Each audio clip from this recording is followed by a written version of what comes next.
Before we dive into today's topic, and this is a solo episode, I want to share something new with you. Over the past few months, I've been paying really close attention to the conversations I'm having with property managers and owners and leadership teams and my students and my clients, and there's a pattern emerging.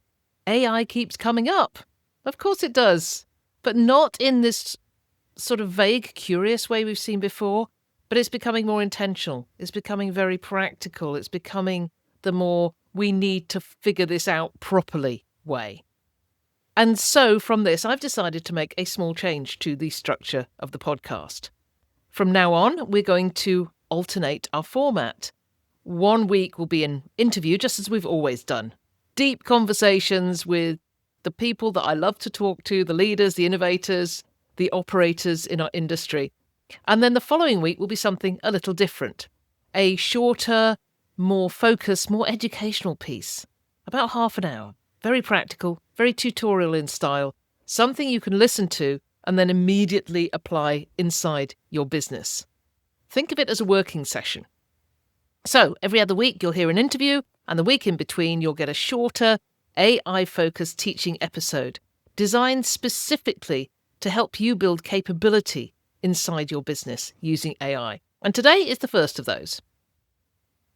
So before we start, note that a few months ago, in episode 646, we covered the practical side of AI-assisted training, and it was specifically on how to use tools like Notebook LM to build onboarding modules and generate SOPs and create quizzes and produce content from your existing materials. And if you haven't listened to that one yet, I really encourage you to go back to it. It's very hands-on and tool-focused. But today's episode sits one level up from that. We're not talking about which tool to use or how to prompt it. We're talking about the organizational conditions that have to be in place before any of that actually works. So think of episode 646 as the how-to in the kitchen, and today's episode as designing the kitchen itself. A little bit upside down, but both matter, they just operate at different levels. So what we're going to work through today is a 7-step framework for building genuine AI readiness across your business. Not just getting individuals using AI, but getting your organization to the point where AI use is consistent, it's visible, it's trustworthy, and it's actually connected to your values. And at the end, we'll pull it all together with 5 concrete things you can do this week. And every episode in this series will end that way, with something actionable you can take now, or the following day, or next week. So let's get into it.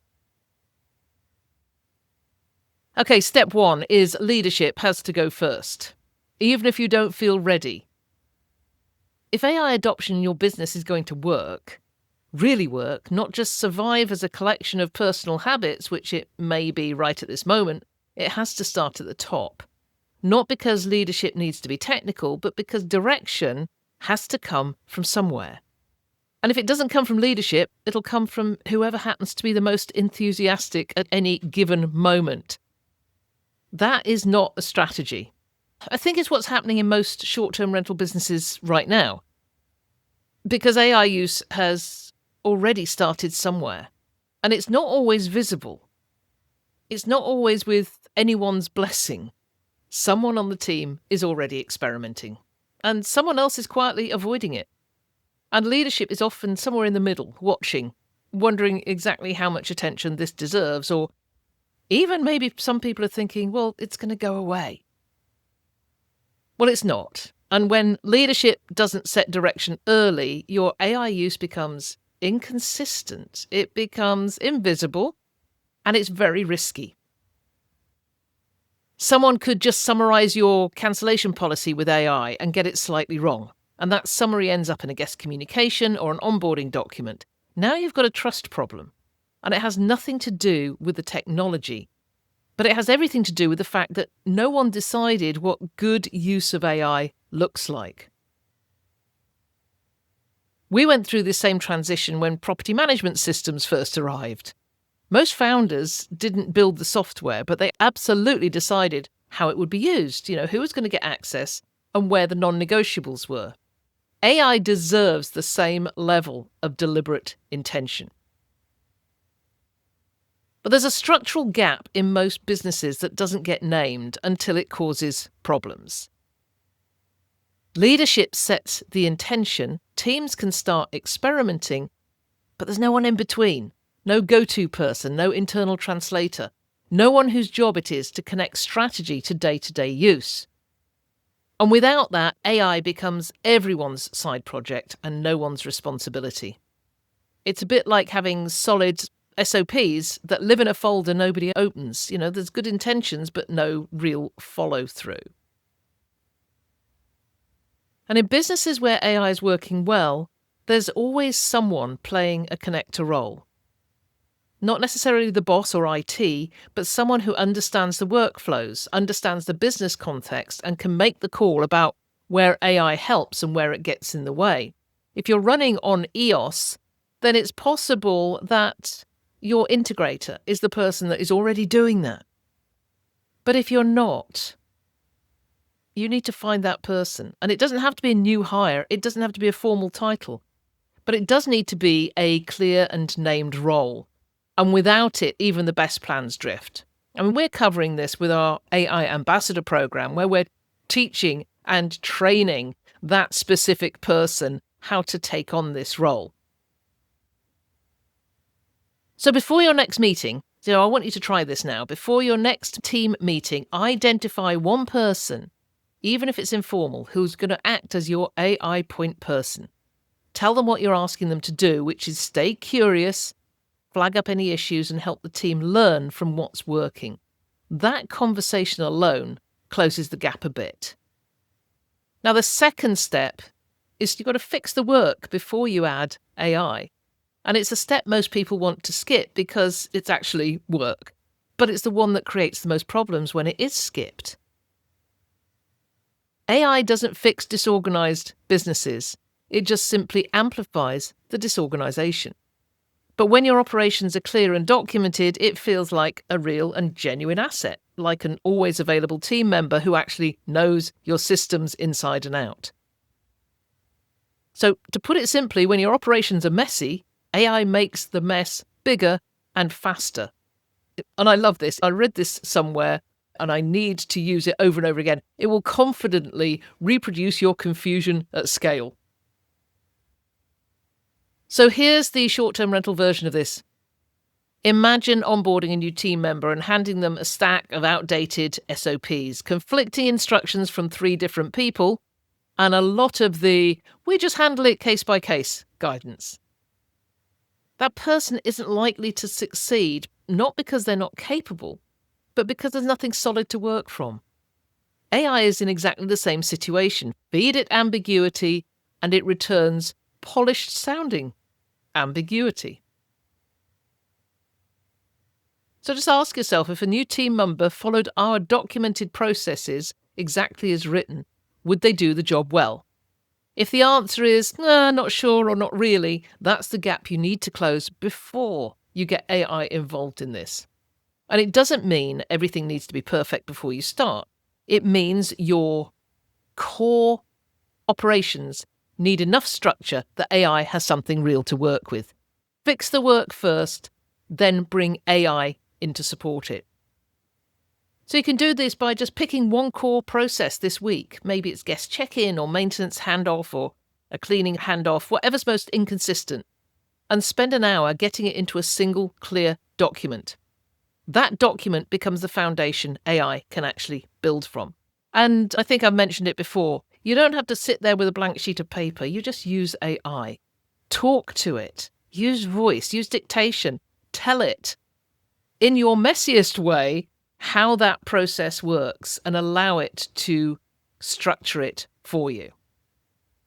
So step 3 is to choose a primary AI platform and create visibility. Because what I'm seeing across a lot of businesses right now is AI fragmentation. Different people are using different tools, making different assumptions. Naturally, because of all of this, they're producing different outputs. And no one has a clear picture of what's happening across the business. It's not that experimentation is wrong. I mean, we should be welcoming that. It's just that invisible experimentation is very risky. In our industry, we already understand instinctively why visibility matters. We want to know what systems touch owner data. We want to know what tools are shaping operations, and AI is no different. Choosing one primary platform for your team does three things. It creates a shared language, it simplifies training, and it gives leadership actual visibility into how AI is being used, which is where the real learning lives. So, a bit of a caveat here, you've got to tread carefully because your team already has tools they trust. And it's part of the platform conversation that many leadership teams underestimate. Because by the time you're having this discussion, many of your team members already have an AI they use and like. ChatGPT or Claude or Gemini or Copilot or Grok, they've built their habits around it. They've had small wins from it. It's become part of how they work. And that attachment is real. And if the first thing you do is announce, from now on, we're only using tool X, if you don't give any context or any transition time, or without acknowledging what you're asking people to give up, you're not making a technology decision. You're making a real organizational change. And any organizational change that feels sudden or top-down always generates resistance, even when the underlying idea is sound. So think of it this way, and this is a way that you may connect with and resonate with. Switching your team's preferred AI tool without consultation is a bit like announcing you're moving from one property management system to a completely different one overnight, with no input from the people who use it every day. Even if the new system is genuinely better, the disruption to habits and workflows and confidence is real. People need time, and they need to feel that their experience actually counts in the decision. So when you're moving towards a primary platform, you've got to bring the team along. You need to ask what they're currently using and what they value about it. Look for the platform that genuinely meets the most needs, rather than standardizing it for its own sake. And when you do make that call, frame it clearly. Here's why we're doing this. This is the support that's available. Here's how we're making the transition, rather than pulling the rug out from people who've been doing the most experimenting. So step 4. AI training is not about prompts, it's about how your team thinks. And this is where I want to slow right down, because it's the step most teams think they've done but usually haven't. When people say, we've trained our staff on AI, what they usually mean is that they've shown them how to log in, shared a few example prompts, maybe ran a demo. That's actually orientation. It's like handing someone the key to a property and calling it a housekeeping course. The key opens the door, it doesn't teach anyone about anything, about what happens inside.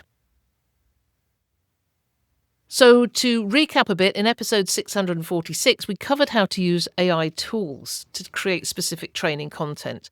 Those were onboarding modules and SOPs and quizzes and flashcards. If you want the step-by-step on building content with AI, that's the episode to revisit.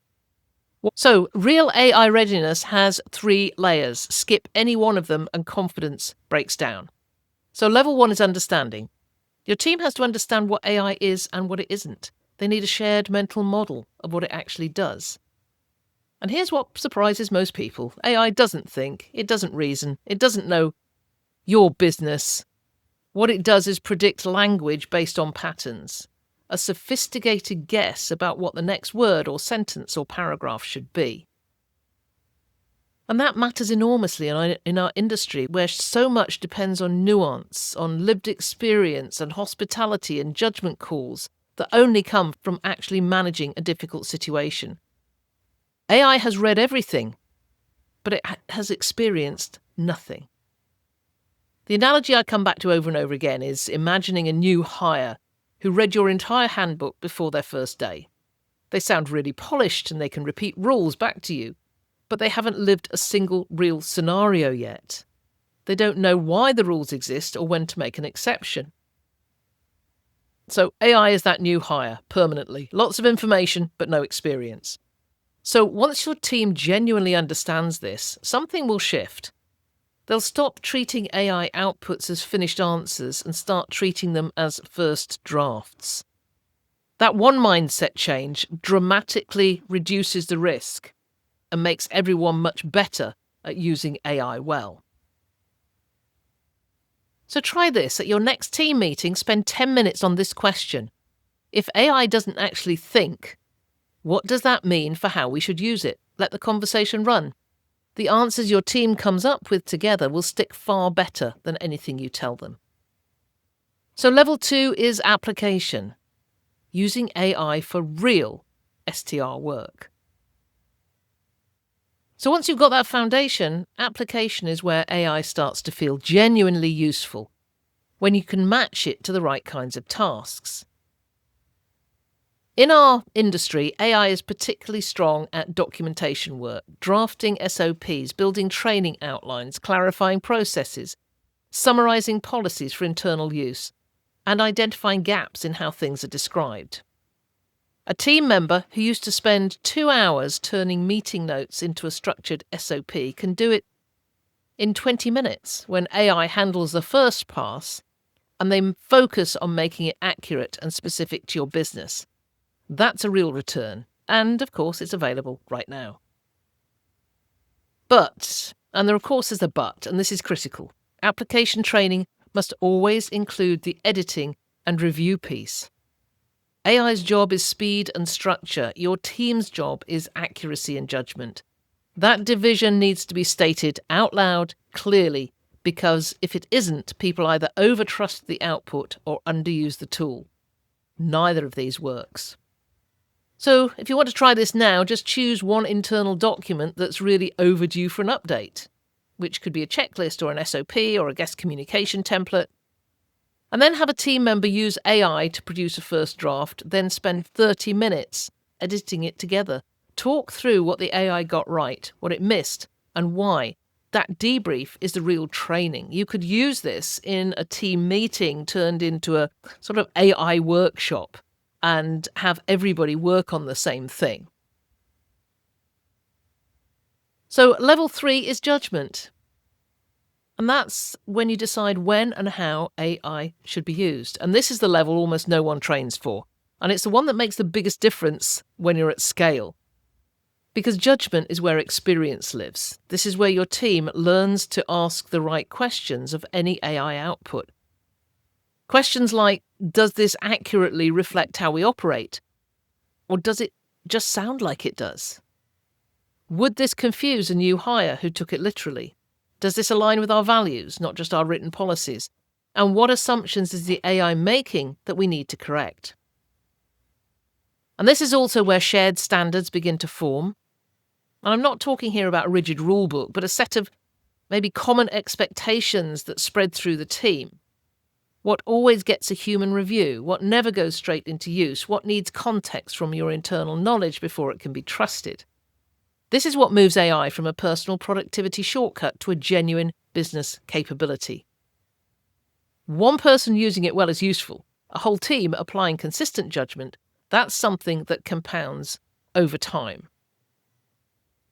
And the progression here to watch for is as teams move through stages from curiosity, the what can this do stage, to confidence where they're getting real results, to consistency. We do this the same way across the team. And finally, to leadership. We're the ones helping others get here. The goal of your training isn't to get everyone to curiosity, it's to build the conditions for the whole progression. So step 5. Your business knowledge is the real asset. Here's something worth sitting with. AI is only as good as the context it's given. On its own, it draws from the entire internet. Everywhere. Reddit, Facebook groups, Grok, X, which means everything in general and nothing specific to you. When your business knowledge lives in people's heads, in old email threads, scattered across drives, no one fully maintains, AI outputs will always feel generic. They may be competent sounding, but it's not your competency, and like a guest communication that could have come from any property management company anywhere. But when you centralize even the basics, and the basics are your core SOPs, they're your values, your mission statement, your standards, your owner communication norms, AI becomes that genuine multiplier. Not because it gets smarter, but because your business gets clearer. The quality of what AI produces is a direct reflection of the quality of what you put in it. So there's 3 ways to think about your knowledge base. Number 1, as training wheels for new team members who need to get up to speed fast. As a safety net for decisions that need to stay consistent across the whole team. And as shared context, so that humans and AI are pulling from the same source of truth. It doesn't need to be perfect, it needs to be intentional.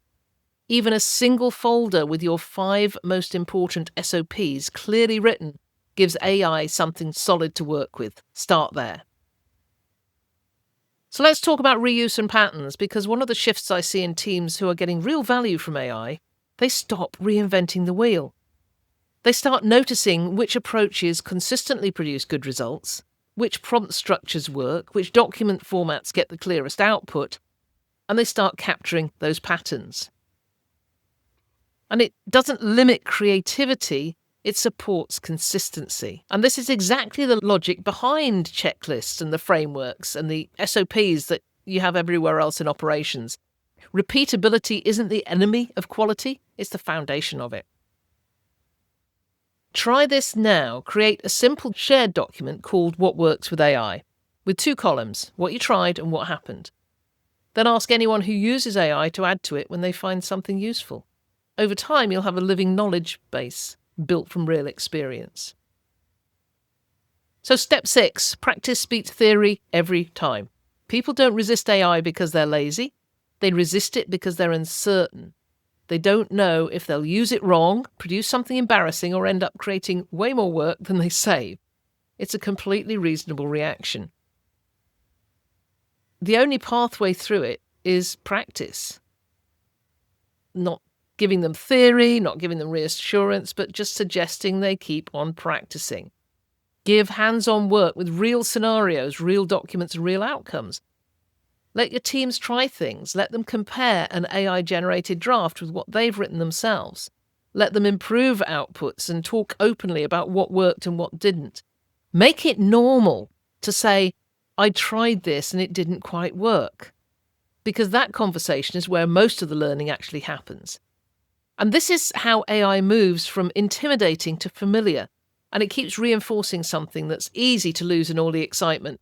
AI is not in charge, people are. Your team's judgment and lived experience are what make any AI output worth using. Practice is how they stay in that seat. So step 7, your team are not AI users, they're AI trust stewards. We talk a lot about trust on this podcast, and this is the one I want you to take away the most from today.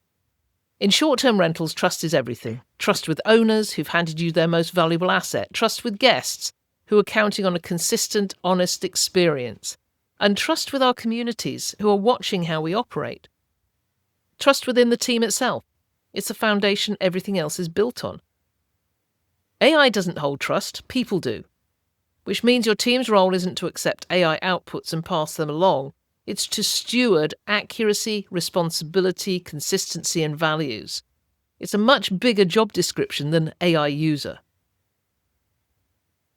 The teams getting this right have stopped asking, can I do this? And started asking, how can AI support us without weakening what matters most? And that question keeps judgment where it belongs, with the people who understand what's actually at stake here. So consider this framing, because I think it changes everything. When AI makes a mistake in your business, it isn't the AI's fault. It's a training and oversight question, which means the answer is never use less AI.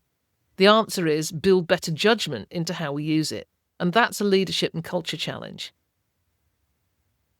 So the businesses that build genuine AI capability aren't the ones chasing every new tool.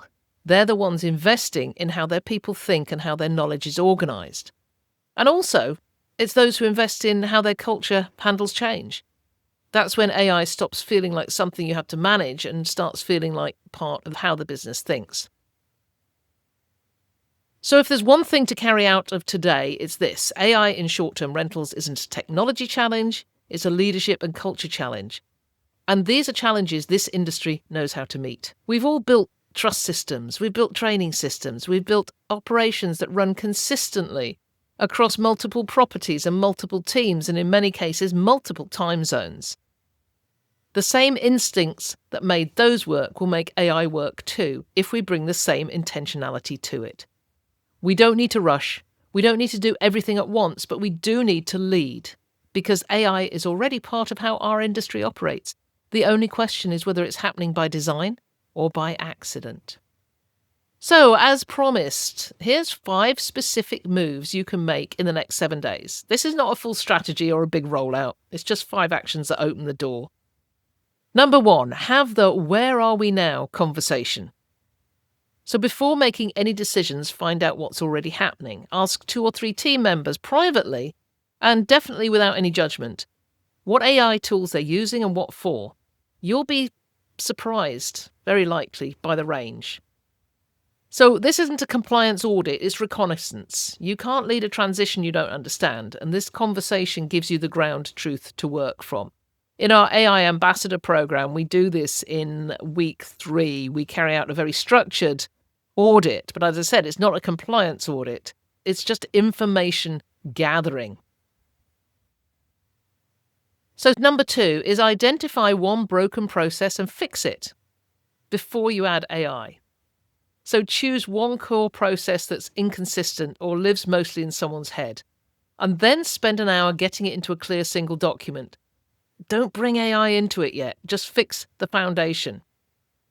That document will become the context AI needs to actually be useful. So the key here is process first and then do the AI. We do this in week 4 of the AI Ambassador course. Number 3 is name your AI point person, even informally. Just identify who's going to play that connector role between leadership intent and day-to-day AI use. Have that direct conversation that says, I'd like you to be our go-to on this as we figure it out together. That one step prevents most of the drift that quietly derails AI adoption in otherwise well-run businesses as everyone goes their own merry way. Number 4 is start a shared what we've learned document. Just create a simple shared document, even just a running notes page, where anyone can log what they tried with AI, what worked and what didn't. This becomes the seed of your knowledge base and of your shared standards. It signals that AI use is open and discussable, not something to experiment with privately. In 6 months, it becomes genuinely useful training material that's built entirely from real experience inside your business. Number 5, think about platform. If a platform changes in the air, slow down and consult first. If you're already having the conversation about standardizing on one AI platform, if that's already going on, resist the urge to just announce a decision. Instead, schedule a short conversation with the people already using AI most actively. What do they value? What would be hard to lose? What would make a transition easier? You don't have to let the team make the final call, but involving them in the thinking makes the change land very differently. Adoption built on buy-in moves much faster and sticks longer than adoption built on mandate. So none of these 5 things require a budget or a strategy document or a leadership meeting off-site. They just require a decision to start. And in this space, and the way we're going with AI, momentum matters way more than perfection. If you haven't listened to episode 646 yet, that's your homework alongside these 5 steps. It covers the practical tool-level side of AI-assisted training that sits underneath everything we've talked about today. And together, they give you the full picture. Thank you so much for listening. And as always, go ahead and keep building your businesses that are thoughtful, human, and resilient, because that's what we're all in this for. I'll see you next time.